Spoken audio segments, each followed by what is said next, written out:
सबसे पहला सवाल तो मैं ये जानना चाहूँगा कि बिजली की कीमतें बढ़ने पर लगातार चर्चाएं हो रही हैं और यूपीसीएल और उत्तराखंड जल विद्युत निगम, इन दोनों विभागों के बीच में कुछ आपस में पत्राचार भी चल रहा है। क्या है मामला, अगर इसको थोड़ा सा संक्षेप में हमारे दर्शकों को बता दें, क्योंकि बिजली की कीमतों का असर आमतौर पर जनता पर ही पड़ता है। देखिए, ये बात हमारे और यूपीसीएल के बीच में नहीं है, ये बात हमारे और यूईआरसी के बीच में, रेगुलेटरी कमीशन के बीच में है।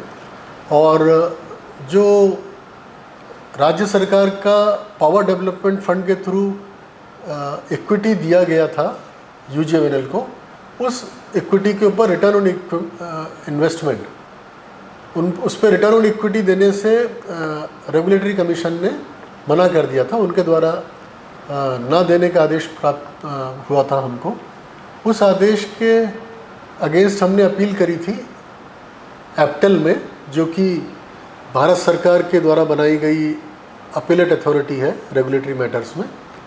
वहाँ से हमको अभी कुछ ही समय पहले निर्णय प्राप्त हुआ कि पीडीएफ का फंड भी अन्य फंड्स की तरह ही राज्य सरकार द्वारा विभिन्न तरीक़ों से उपभोक्ताओं से या आम जनता से कलेक्ट किया जाता है, और जो भी पैसा कलेक्ट किया जाता है और इक्विटी के रूप में लगाया जाता है, संपूर्ण पैसे के ऊपर रिटर्न ऑन इक्विटी देना बनता है।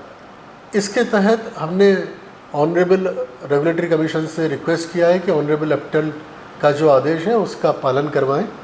तो वो उसके लिए उन्होंने एक पब्लिक हियरिंग भी करी थी। पब्लिक हियरिंग में काफ़ी लोगों ने इस बात को समझा।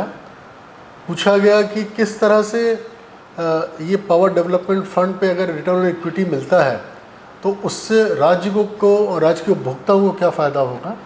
तो उसमें यूजीवीएनएल की तरफ से ये पक्ष रखा गया था कि जो हमें रिटर्न ऑन इक्विटी पीडीएफ के माध्यम से लगाए गए पैसे पे प्राप्त होगी, उसको हम अपनी नई परियोजना के निर्माण में लगाएंगे। और जैसे मैंने आपको बताया कि 8 वर्षों में हमें अपनी, जो हमने पिछले कई सालों में निगम में 1440 मेगावाट की परियोजनाएं पूर्ण करी हैं, वो अगले 8 वर्षों में उससे ज़्यादा मेगावाट की परियोजना हम निर्माण करके पूर्ण करना चाहते हैं। उसके लिए संसाधनों की आवश्यकता होगी, उसके लिए पैसों की आवश्यकता होगी। तो ये जो भी रिटर्न ऑन इक्विटी से पैसा प्राप्त होगा यूजीवीएनएल को, ये सारा का सारा पैसा यूजीवीएनएल द्वारा अपने नए प्रोजेक्टों के निर्माण में लगाया जाएगा। ये सर पैसा जो आएगा आपके पास, जो पैसा आपको मिलना है, वो किसने देना है? यूपीसीएल ने देना है या अथॉरिटी ने देना है? किसने देना पैसा? देखिए, यूपीसीएल जो भी पैसा कलेक्ट करता है वो रेगुलेटरी कमीशन के ऑर्डर्स के आदेशों के आधार पे कंज्यूमर से ही कलेक्ट करता है।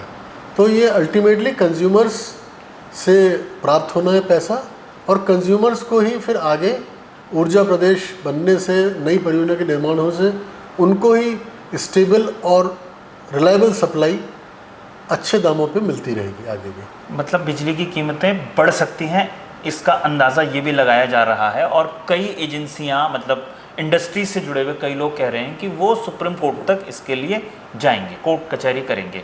ये अगर मैं ठीक समझ रहा हूँ तो?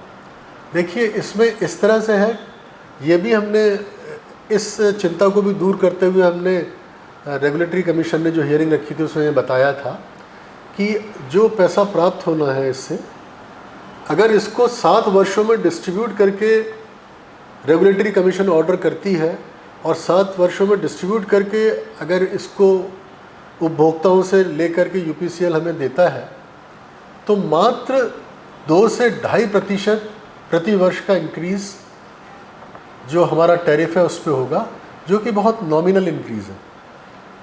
कोई हमारी कोई ऐसी आवश्यकता नहीं है कि जो भी पैसा जायज़ एप्टेल के कहने से बन रहा है वो पूरा एक ही वर्ष में यूजीवीएनएल को दे दिया जाए।